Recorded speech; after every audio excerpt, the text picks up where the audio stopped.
नमस्कार किसान भाइयों, स्वागत है आप सभी का आपके अपने YouTube चैनल किसानों की पाठशाला में। किसान भाइयों, आज के इस वीडियो में हम बात करने वाले हैं कि आलू की फसल में होने वाली पत्ता सिकुड़ने की समस्या या आलू की फसल में होने वाली वायरस रोग की समस्या के बारे में। इन समस्याओं के हमारी आलू की फसल में आने के क्या कारण होते हैं और इनका क्या उपचार है, इसके बारे में आज हम डिटेल में बात करेंगे। तो आप वीडियो में लास्ट तक बने रहें, जिससे कि आपको इसके बारे में एक पूरी जानकारी मिल सके। किसान भाइयों, अब हम बात करते हैं कि आलू की फसल में पत्ता सिकुड़ने की समस्या या वायरस की समस्या किन कारणों से आती है।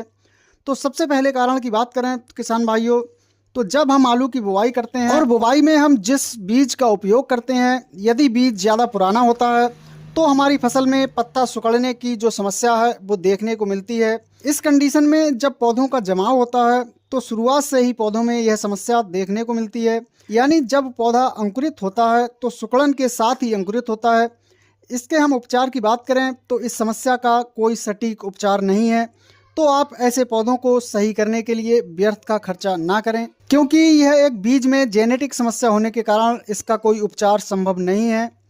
दूसरा किसान भाइयों, जब आपकी फसल का जमाव भी अच्छा हुआ है और फसल की जो प्रारंभिक अवस्था है वो भी सही रही है, लेकिन बाद में फसल में ऊपर की पत्तियां सिकुड़ना शुरू हुई हैं, तो इस समस्या को आप कंट्रोल कर सकते हैं। आखिर हमारी फसल में ये समस्या भी क्यों आती है?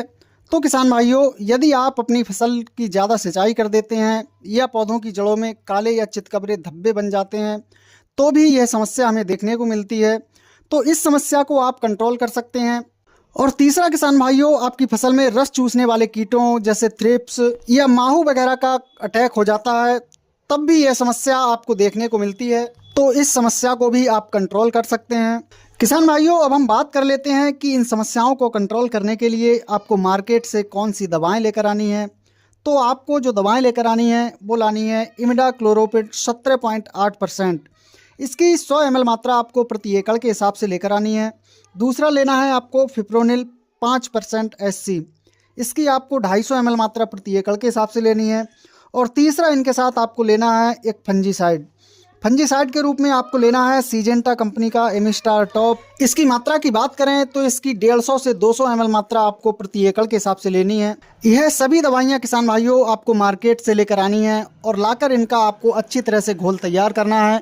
और घोल तैयार करने के बाद आपको अपनी फसल में 150 से 200 लीटर पानी में मिलाकर इनका छिड़काव कर देना है। किसान भाइयों, आपको स्प्रे करते समय इस बात का विशेष ध्यान रखना है कि खेत में पर्याप्त नमी होनी चाहिए, जिससे कि आपको इन दवाओं का बहुत ही बेहतर रिजल्ट आपको अपनी फसल में देखने को मिले। तो किसान भाइयों, इन दवाइयों का इस्तेमाल करके आप अपनी फसल में इन बीमारियों को कंट्रोल कर सकते हैं और अपनी फसल से एक बेहतर और शानदार पैदावार निकाल सकते हैं।